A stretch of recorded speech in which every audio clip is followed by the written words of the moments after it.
Sorry naman. Hindi. Hindi, alam mo, baka sabihin kasi nitong mga to, hindi nila naintindihan po talaga di ba? Alam mo, kayong mga judge diyan. Huwag kayong magtaka kung bakit ganito ang suporta na natatanggap ng aming presidente. Dahil talaga nga namang matindi ang alam mo 'yon, ang ginawa ni Pangulong Duterte sa Pilipinas. Sobrang maganda ang nagawa niya, accomplishment. Kaya ganun siya kasikat. No wonder, until now, ganun pa rin. Kasi nga, atat tayo sa isang leader na matino. At nangyari yun nung panahon, 6 na taon niya. Nagkaroon tayo ng tatay. Nagkaroon tayo ng ama sa Pilipinas. Kaya hanggang ngayon, sikat pa rin. It doesn't mean na may power siya. Oo, may power siya in a sense na dahil naniniwala sa kanya mga tao. Pero hindi violente para itakas siya, para makapagtago. Paano magtatago yan?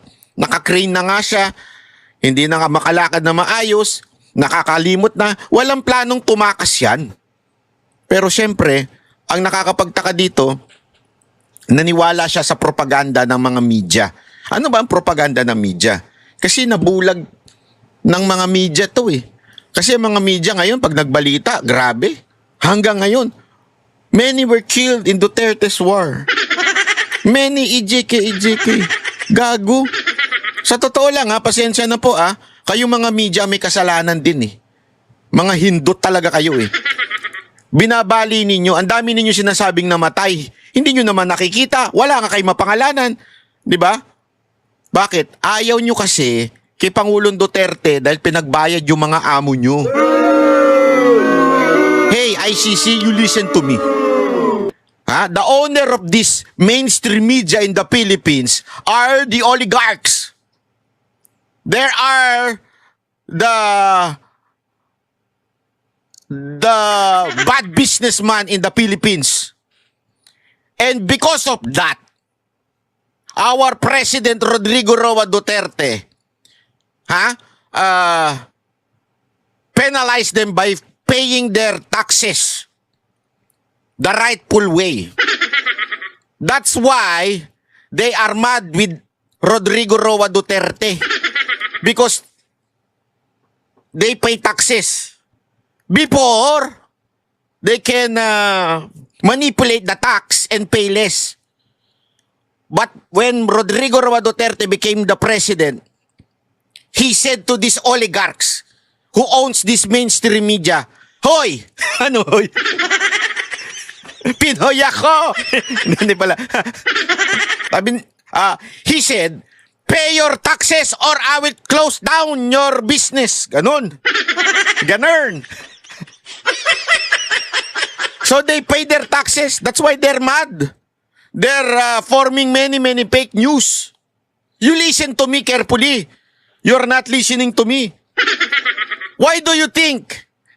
You listen, You listen. Why do you think majorities of Filipinos still believe in Duterte? Why?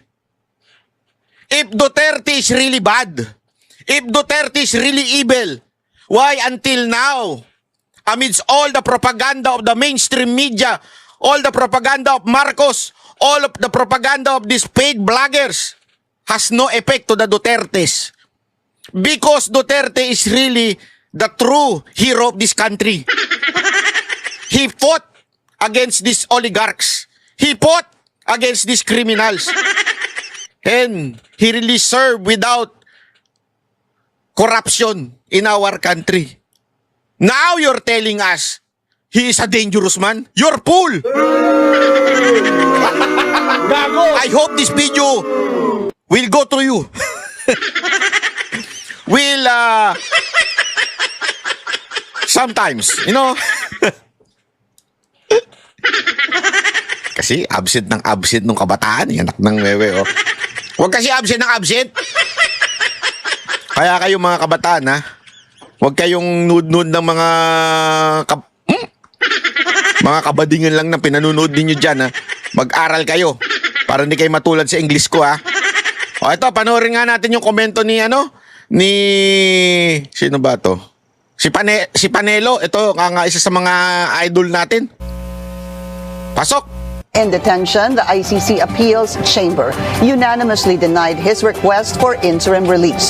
The Hague-based court rejected his camp's arguments that he should be freed due to his advanced age and alleged declining health. What's next for Mr. Duterte? Let's get on point with his former chief presidential legal counsel, Attorney Salvador Panelo. Attorney Panelo, good to see you again. Welcome to the show. Thank you so much for your time. Were you surprised with the decision of the Appeals Chamber of the ICC?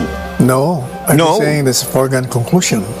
In the first place, they forced themselves into this country without jurisdiction. So alam mo na kung ano mangyayari.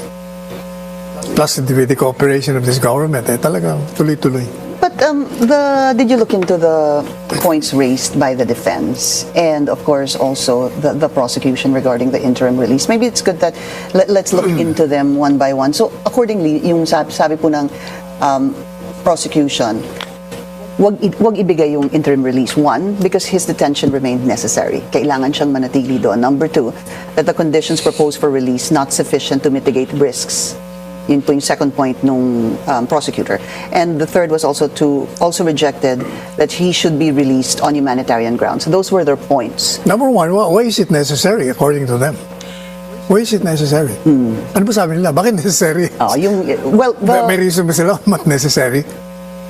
The influence that he has still, and in fact that was also said and announced earlier by the appeals chamber. Marami ho silang sinasabi na I heard it, I read parts of it I read it and I heard parts of it because we were also going on air.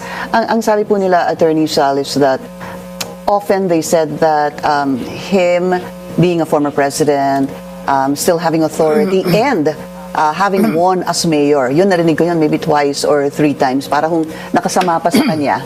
He was former kaso. president. And at the time that he was president, all these accusations had surfaced then. And the witnesses were there. And he didn't lift a finger at all against all of them. So where's the risk? Oh, that's a good point, ha? Hindi, tama naman eh. Sa lahat na nag-post, lahat ng fake news, wala naman ho eh. He was the president, wala naman po siyang pinakulong, pinapatay. Hindi nga katulad ngayon eh. Lahat ng oposisyon, tinatakot, kinakasuhan, yung magsasalita pa yung sekretary na kesyo, si Disyo niyan. Narinig yung si PRRD ng ganun? Oo, matapang si PRRD, pero ang kanyang tinatakot lang, mga kriminal. Mga oposisyon, wala. Itong gobyerno natin ngayon, walang tinakot na kriminal.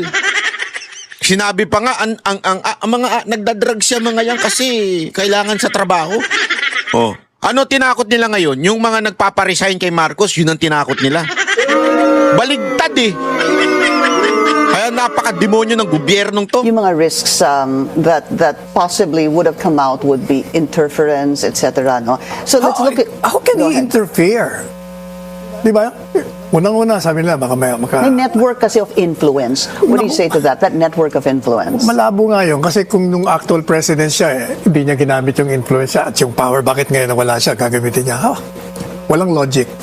Tapos yung sinasabi nila yung baka mag-escape, may risk. The man is 80 years old. He cannot even maintain balance. We know that he has plenty of sakit. Paano tatakas?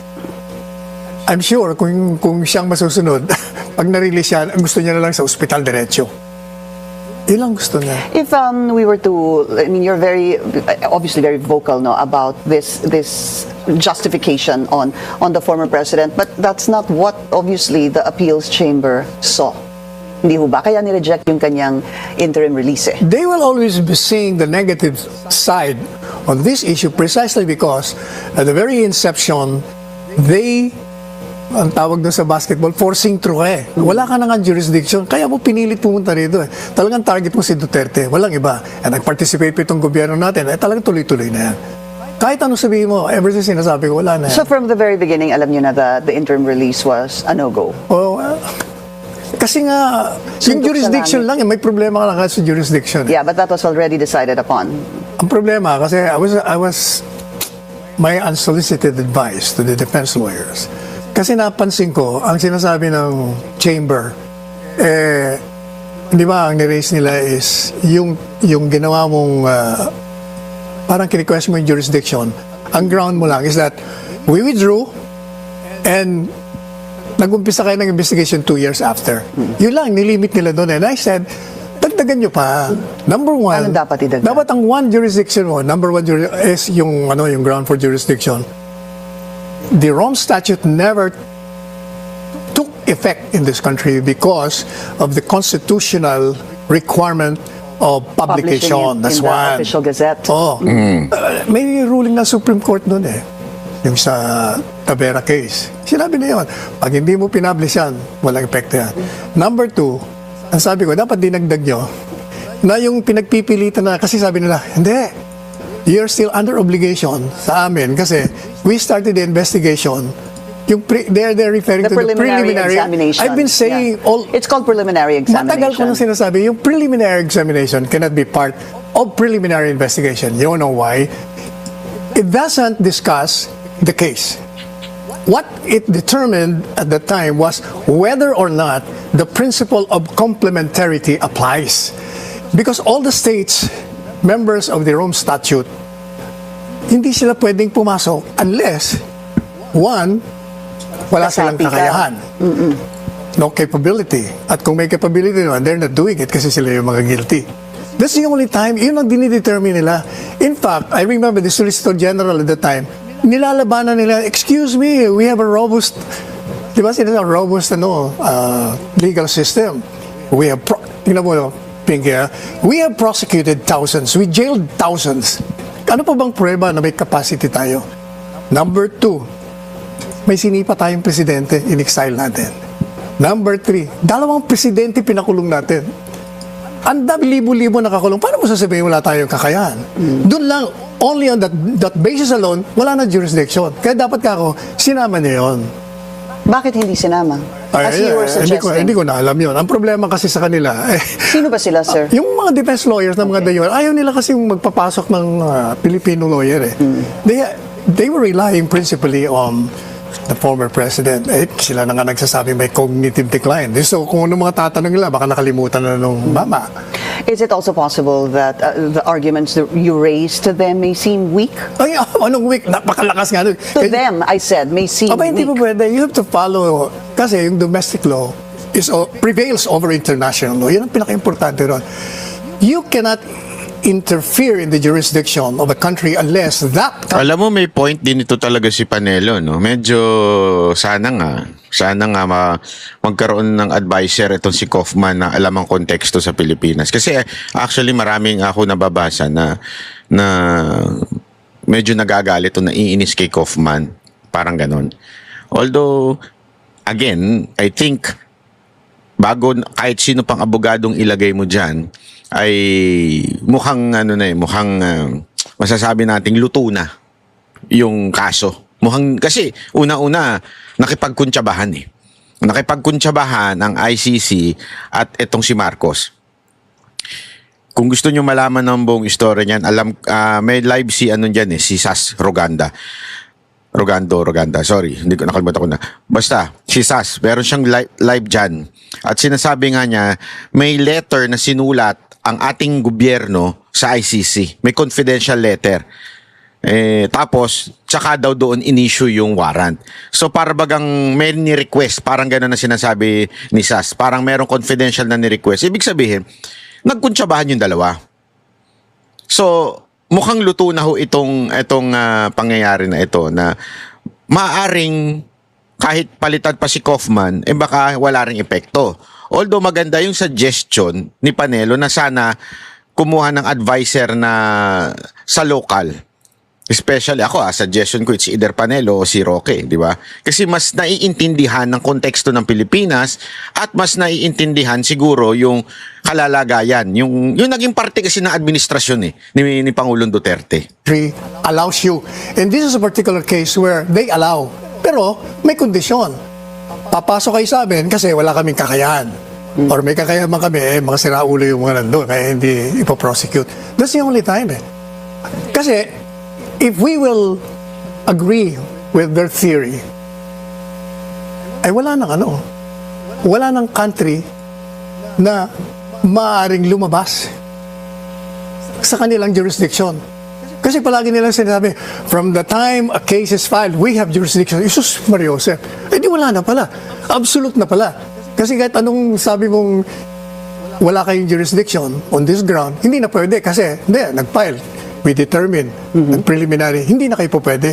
There was a decision made on that. Absolute na pala yung authority nyo. So, sinira nyo yung jurisdiction ng lahat ng bansa na miyembro nyo. Hindi naman po pwede yun. So what could be next? Because there's still a motion on the unfit to stand trial. Basically, ang sabi ng defense, tigilan na natin yung let's stop the proceedings because the former president is unfit to stand trial. Good you mentioned that kasi I've been criticizing the chamber. Sabi nila, we're denying because the accused wasn't able to prove that he is mentally unfit.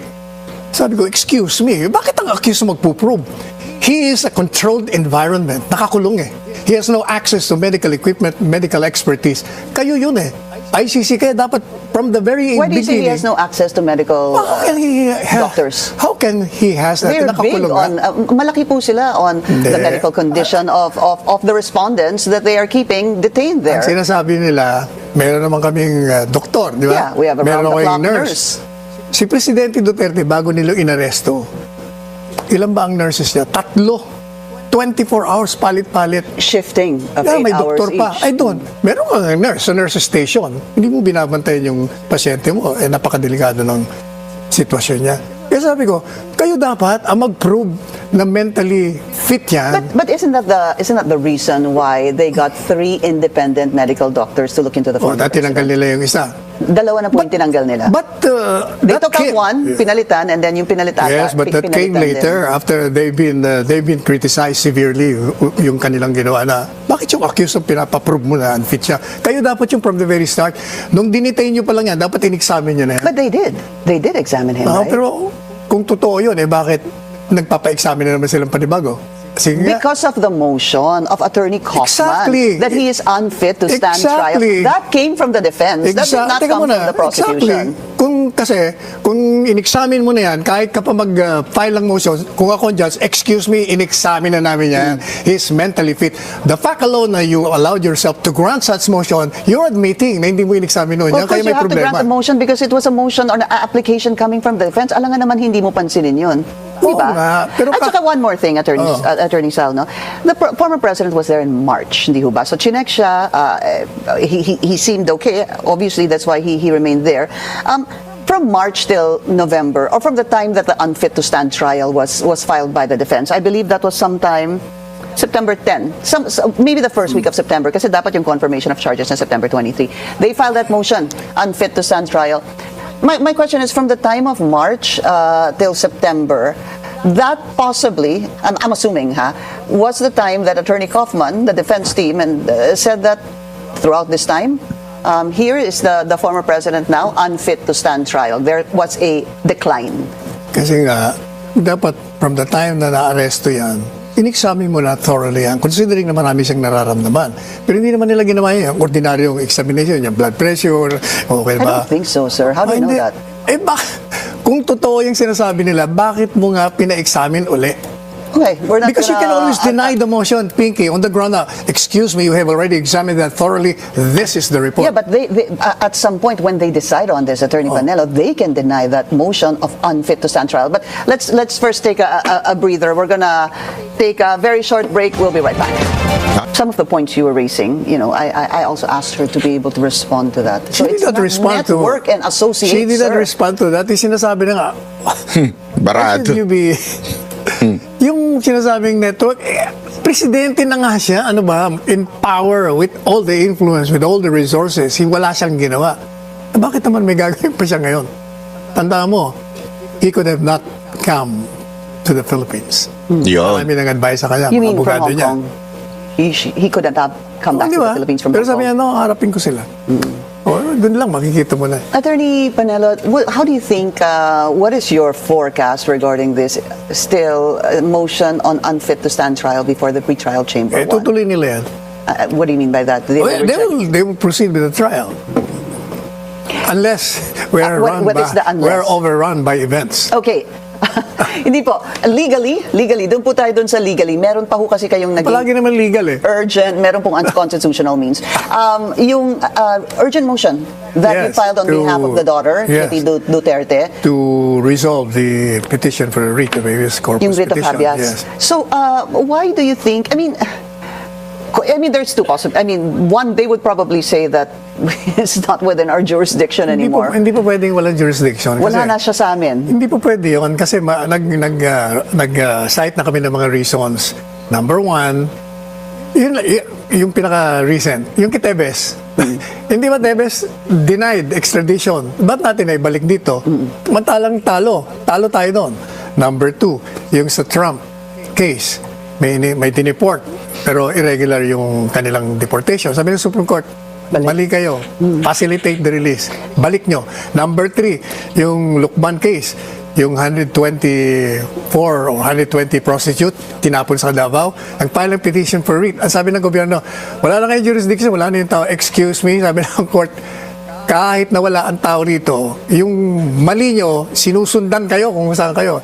In other words, my argument from the very start is the government has committed an illegal act, then the Supreme Court has jurisdiction over these government This officials supposed and illegal therefore can act. compel them to correct what they did and bring back the president, Very former quickly, president here. Attorney Panel. Ayun. So malinaw 'yon mga kababayan ha. Meron. At ang kinagandahan nito, ladies and gentlemen, naglabas po ang Supreme Court ng parang pinasasagot po yung mga inakusahan ni Baste Duterte na tungkol doon sa pagka-kidnap kay Pangulong Duterte. At sabi ng Supreme Court, pinasasagot niya ngayon yung mga inakusahan. So, gumagalaw po ang Supreme Court. Wag tayo mawala ng pag-asa. Sabi nga ni Panelo, posible yan. That's possible. If ever in the future mag-decide ng Supreme Court at sabihin, mali yung ginawa mo, Marcos. Umayos ka. Ibalik mo dito si Rodrigo Roa Duterte. Babalik yan. Kayang ibalik. Yan ang sinasabi ni Panelo dito. Why do you think wala pa pong decision dyan? Hindi ko alam kasi unang-una, ang Korte Suprema naman, maraming trabaho. Pangalawa, medyo mahirap din naman yung Ang tanongin mo, Pinky, si Korte Suprema, wag siya. legal issues involved. Palagay ko they will resolve. Kasi sabi namin, You're so confident. pag hindi mo ni-resolve yan, your honors, yung deterioration ng kanyang karamdaman, Health. baka hindi naman sana mangyari, baka mamamatay pa doon. Pangalawa, yun yung mga involved doon sa illegal act, lahat sila na-promote eh. Para bang nire-reward natin yung illegality. At parang you're not giving relief to the ordinary citizen dito sa mga opisyalis, violating with impunity yung batas. Kaya kailangan sabi namin, i-resolve nyo na po para ma-prevent na natin to so that the majesty of the law will prevail.